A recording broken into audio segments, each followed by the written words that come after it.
Our Week 12 cash lineup on DraftKings scored 130 points. That was good enough to cash, finishing in 70th place out of 200 competitors. It's Thanksgiving week, so we're coming to you early this week with a first look at both cash and GPP lineups on the main slate for Week 13. All coming up next.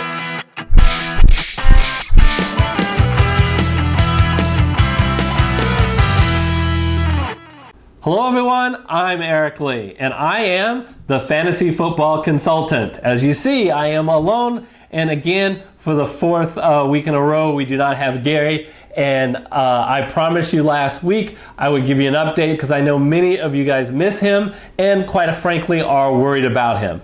So he gave me the okay to go ahead and specifically talk to you guys about what's going on because he wanted you to know.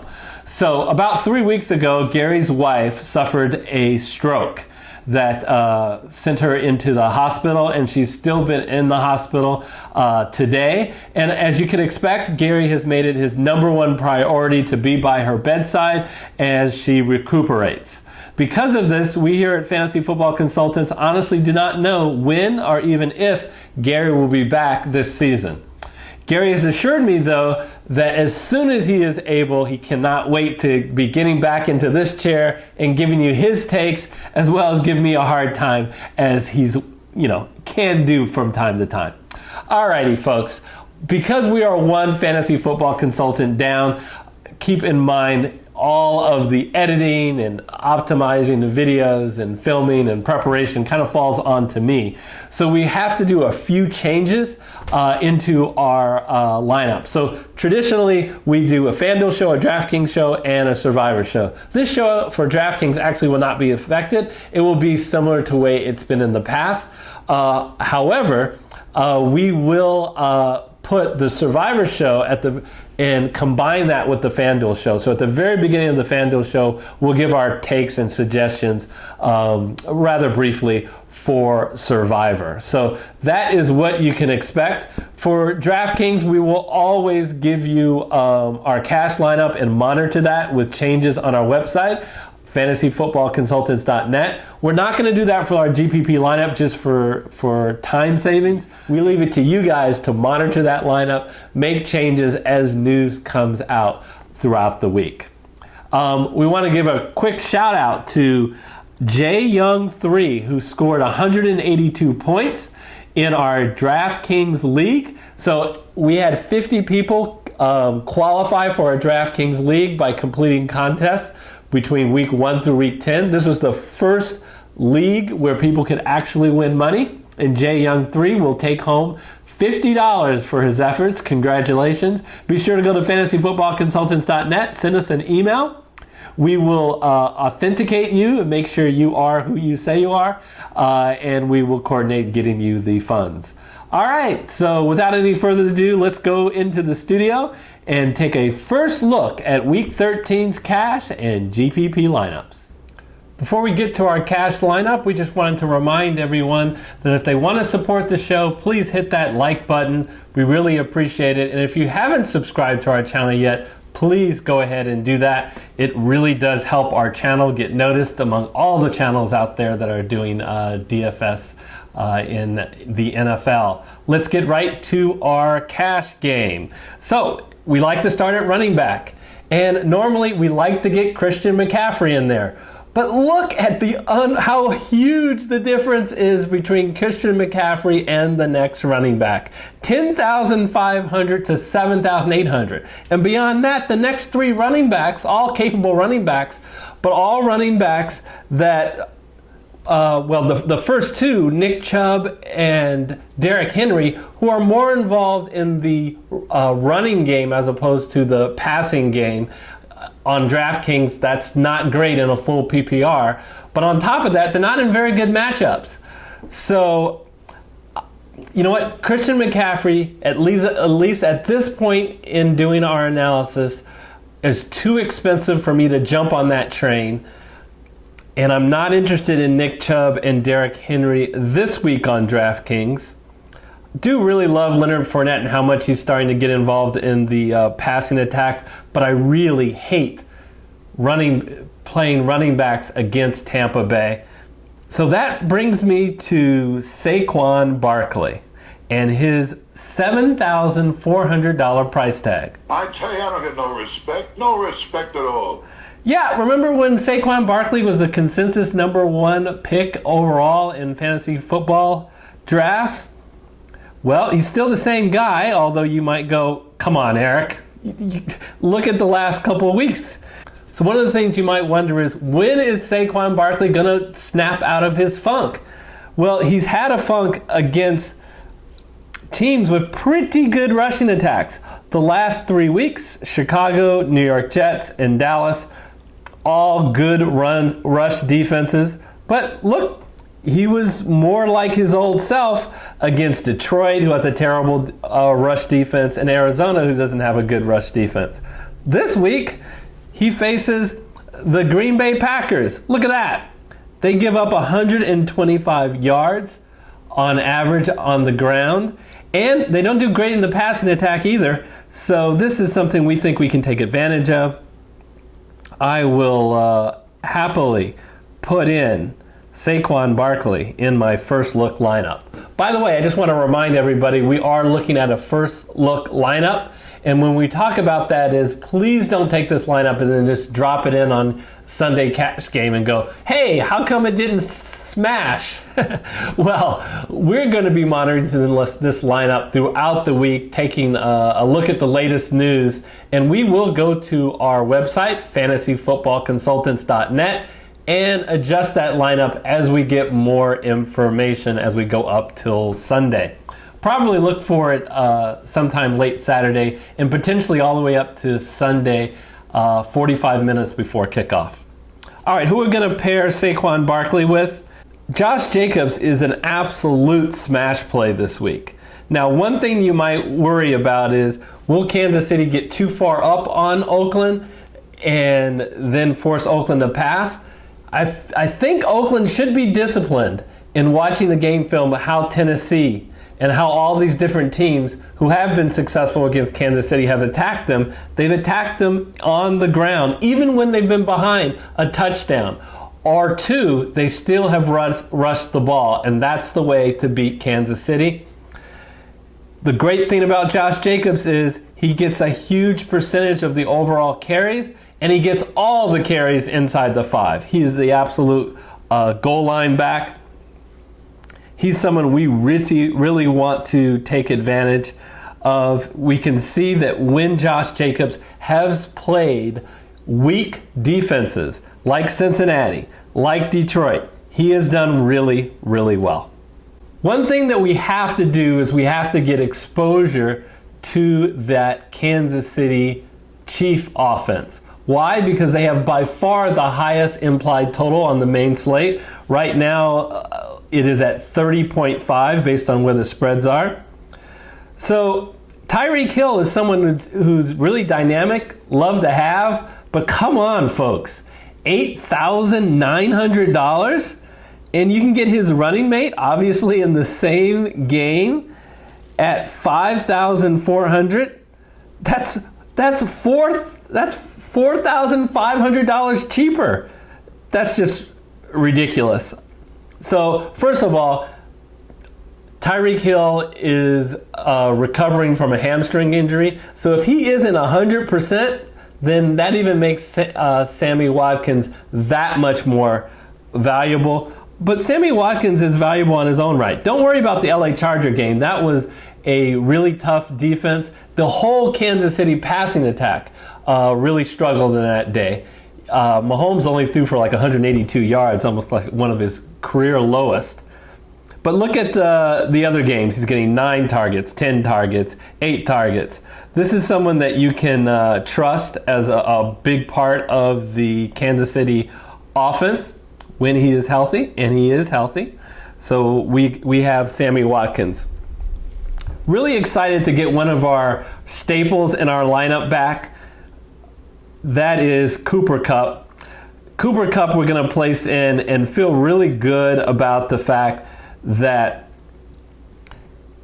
now we're filming this before Monday night's game, so we don't know how he did tonight against the Ravens.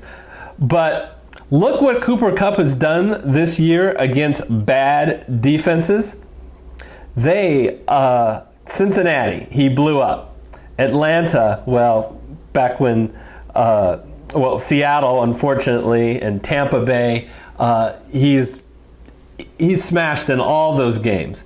So who do we place this week in Arizona? How is their pass defense? Need I say more?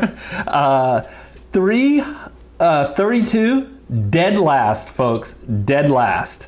So let's get Cooper Kupp in the lineup. The last wide receiver spot, I was trying to think of a way to justify getting Tim Patrick in the lineup.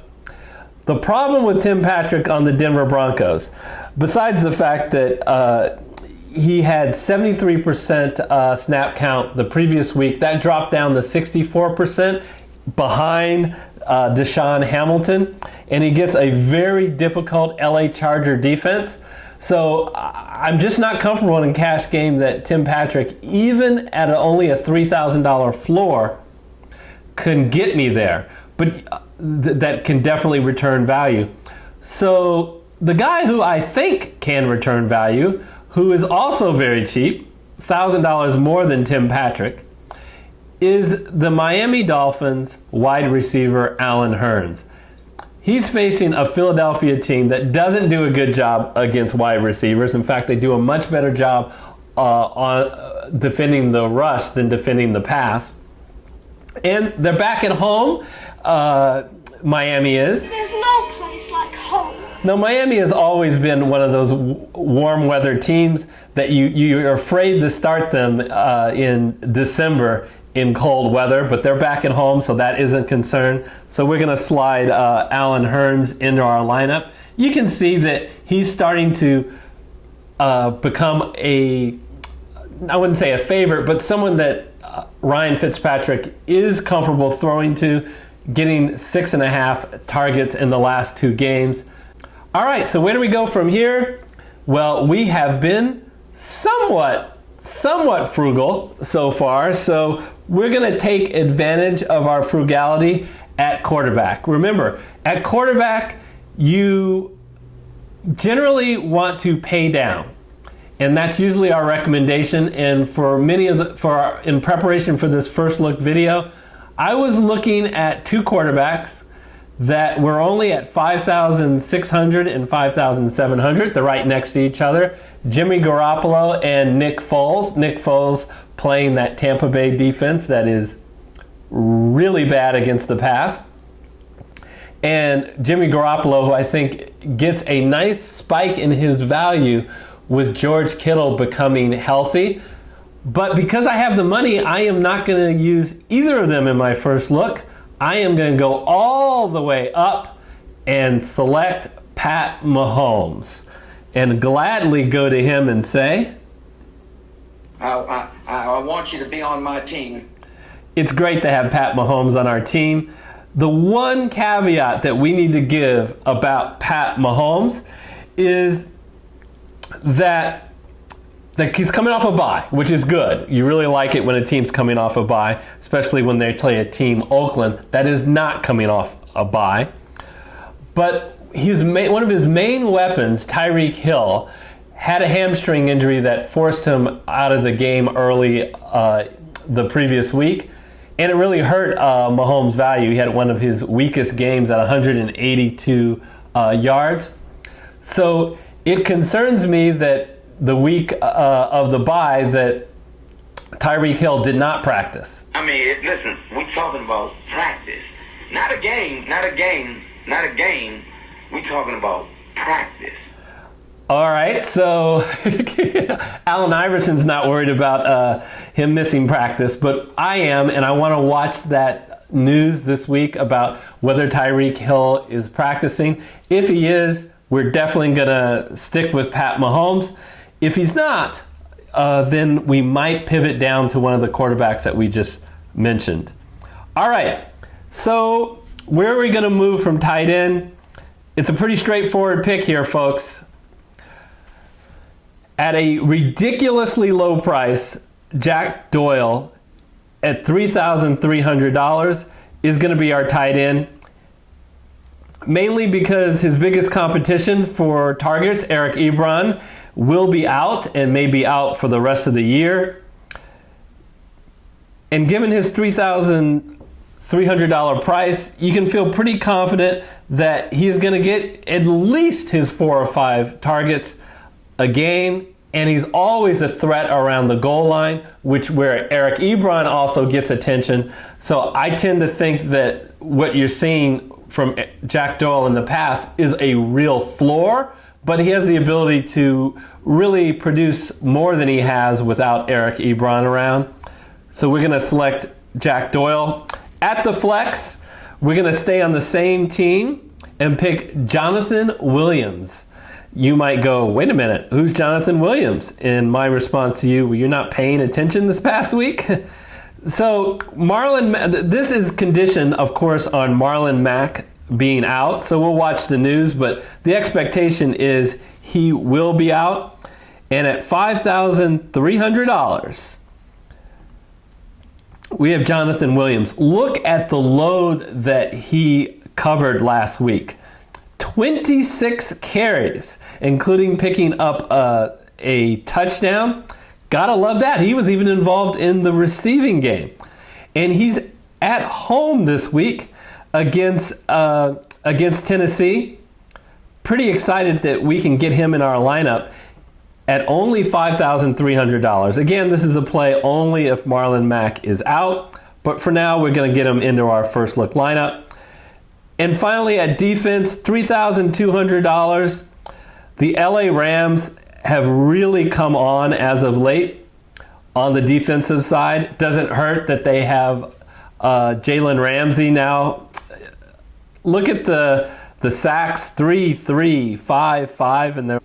He plays an Arizona Cardinal defense that is susceptible to mistakes with their rookie quarterback. So we'll dial in the Rams defense. So here is our first look lineup.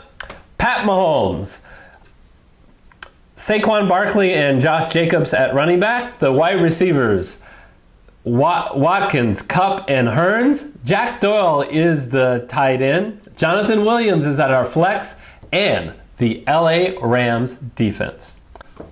All right, let's go over our GPP lineup, and I want to remind you, with some of the changes that we've needed to make because we lost Gary, the one thing that we're changing in our GPP is we are not going to update anything for our GPP during the week. So we're giving you our first look at what we think a good GPP lineup for this week is, but we're going to leave it to you to make sure that these guys don't become injured or there isn't value that opens up where you can pivot to somewhere else. So we won't be tracking our GPP lineup on the show, but we will do it for cash and update the cash lineup, but not for GPP. But I know you guys like to see what some of our thoughts are on GPP. So here's our GPP lineup.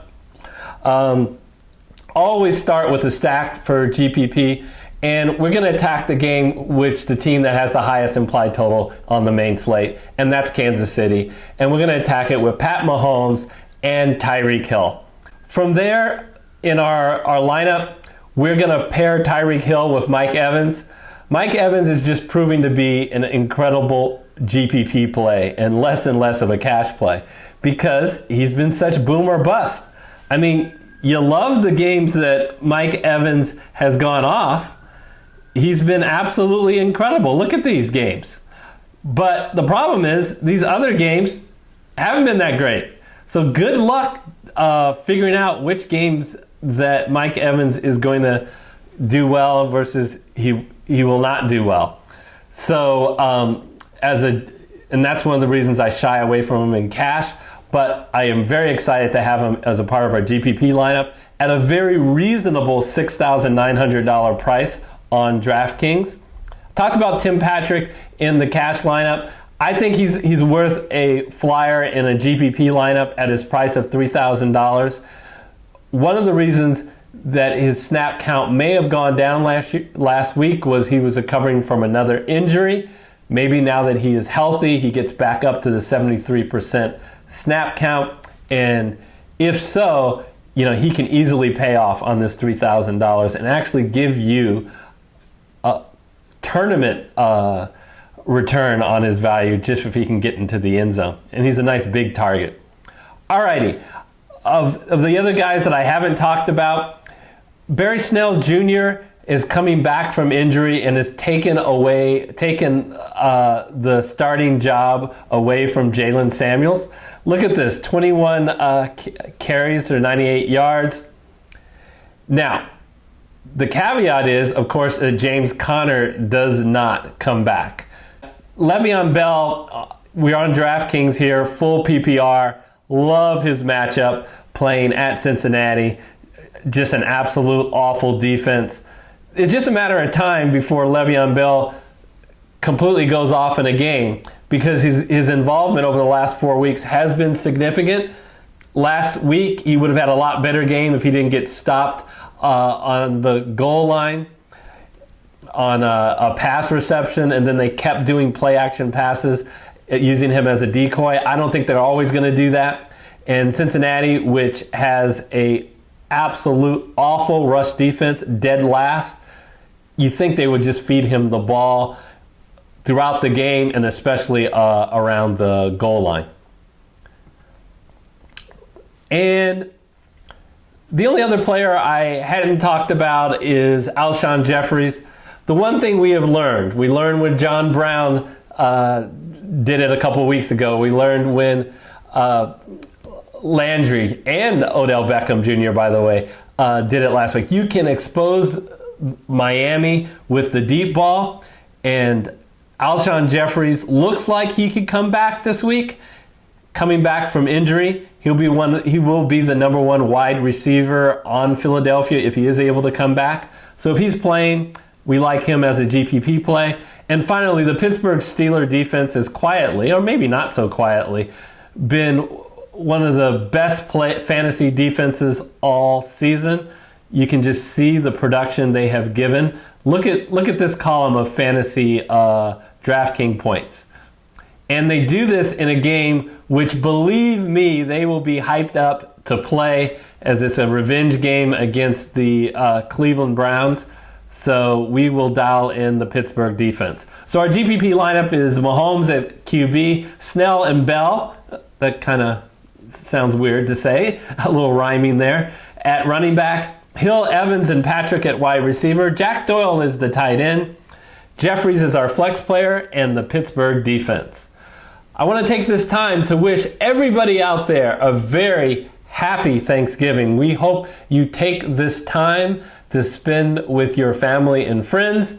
I am thankful for many things in my life. I'm thankful for my family. I'm thankful to my really close friend Gary and his wife, and they will be in my thoughts on this Thanksgiving week.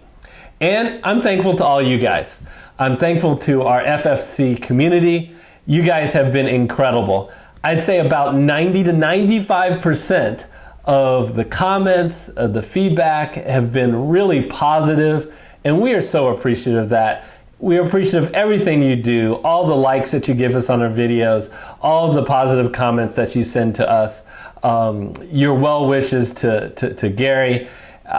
It is really heartfelt, appreciative, and we wish each and every one of you guys a happy Thanksgiving, and we'll look forward to seeing you next week when we preview Week 14. Until then, have a great week and a great Thanksgiving.